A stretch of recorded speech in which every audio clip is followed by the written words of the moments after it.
You're lying in bed, eyes wide open, staring at a ceiling you can't even see. Your brilliant and equally ruthless brain decides right now is the perfect time to replay that conversation from 6 days ago. You know what happened. You remembered the moment you said that thing, that strange and awkward feeling that came to mind, the thing that shifted the room for half a second. Nobody reacted, nobody cared, but you've replayed it 43 times in your head since Tuesday, and each time it gets worse. Each time you cringe a little harder, rewrite a little more, and convince yourself that everyone in that room is still thinking about it. I have some bad news for you. They're not. But here's what's really unsettling. Knowing this doesn't stop the replay in your head, not even close. And the reason why is something most people never realize about themselves. Before we go deeper, let me ask you something. Do you replay not just the words,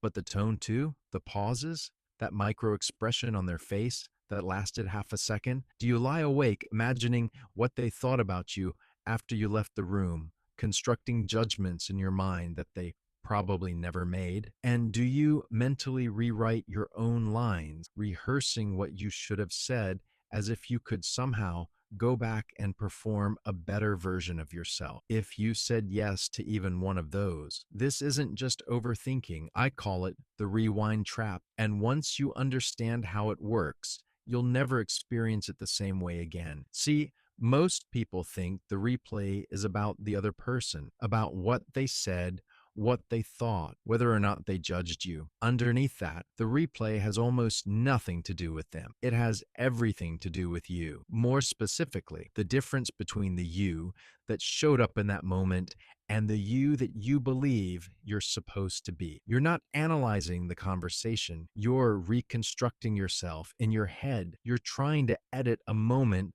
that already happened because the person in that moment didn't match the image you think you should be, and that feeling of emptiness, the distance between who you are and who you want to be. That's the engine of the rewind trap. And here's the part people miss. What haunts you is never the big moments. It's the small ones, tiny, almost invisible cracks. You laughed a little too loud at something that wasn't that funny, and now you're convinced everyone noticed. You were too eager in a conversation, too enthusiastic, too available. And now you're replaying your own energy over and over as if it were a crime. You stumbled over one sentence, just one, and recovered immediately, but your brain bookmarked that stumble like it was a headline. Or you over-explained something simple, and the silence that followed felt like a guilty verdict. These moments are so small that the other person forgot them before the conversation even ended. But you filed them under evidence. Evidence of what exactly? That you're flawed, that you're human, that you dared to be less than perfect in front of another person. The cruelty of this is that your memory isn't even accurate anymore. Psychologists have discovered something fascinating about how memory works, and to be honest, it's a little terrifying. Every time you recall a memory, your brain doesn't open the original file. It opens the last version you saved. It's called memory reconsolidation, and it means this. You're not remembering the event, but you're remembering the last time you remembered it. Think about that for a sec. Each replay is a copy of a copy of a copy, and every time your anxiety touches that memory, it edits it. It sharpens the cringe. It amplifies the silence. It turns a neutral expression on someone's face into disappointment. It takes a half-second pause and stretches it into a judgment. You become the unreliable narrator of your own life. Imagine a courtroom, but you're the defendant, the prosecutor, and the jury. The defense never gets to speak. The evidence has been tampered with, and the trial never ends. This is exactly what happens every night. You're not remembering reality. You're prosecuting yourself with fabricated evidence, and the verdict you hand yourself is always guilty. But here's the unexpected part. There's a critical difference between what feels like processing and what's actually destroying you. Healthy processing has a name. It's called reflection. Reflection sounds like this. That conversation felt off. I wonder why. Maybe I was nervous. Maybe I can approach it differently next time. It's calm. It's forward looking. It reaches a conclusion, and then, most importantly, it ends. Now listen to what rumination sounds like. That conversation was awful. Why did I say that? They definitely think I'm weird. I always do this. I always ruin everything. Remember that time 3 years ago when I did something similar? God, what's wrong with me? I should have said this.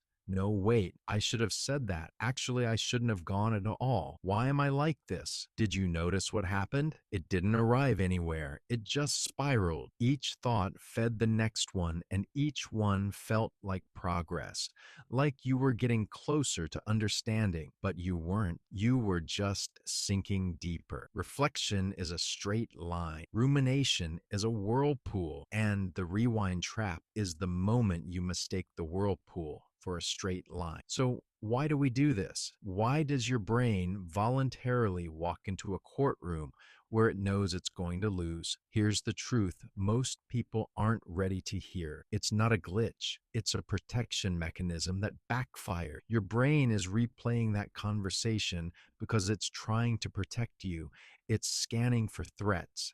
It's trying to figure out if you're safe socially, emotionally, and reputationally. It's doing exactly what it evolved to do. Keep you in the group, keep you accepted, keep you from being rejected. The intention is survival, but the execution is self-destruction. There are usually three things hiding underneath the loop. The first is control. You replay because you want to believe that if you analyze the moment enough times, you can somehow change it. You can't, but the illusion of control feels better than the helplessness of acceptance. The second is perfectionism, the kind that says you're not allowed to be awkward, not allowed to stumble, not allowed to be anything less than flawless in every human interaction. That's not a standard. That's a prison. And the third, the deepest one, is a lack of self-compassion. You speak to yourself in a voice you would never use on someone you love. You hold yourself to standards you would never impose on a friend. And the replaying part of your brain, the part that's trying to protect you, it ends up punishing you instead of protecting you. Your brain becomes your own harshest critic, and the courtroom never closes. So, let me give you something real, not a generic just stop overthinking lecture. 3 mental moves that can cut the rewind trap when it starts.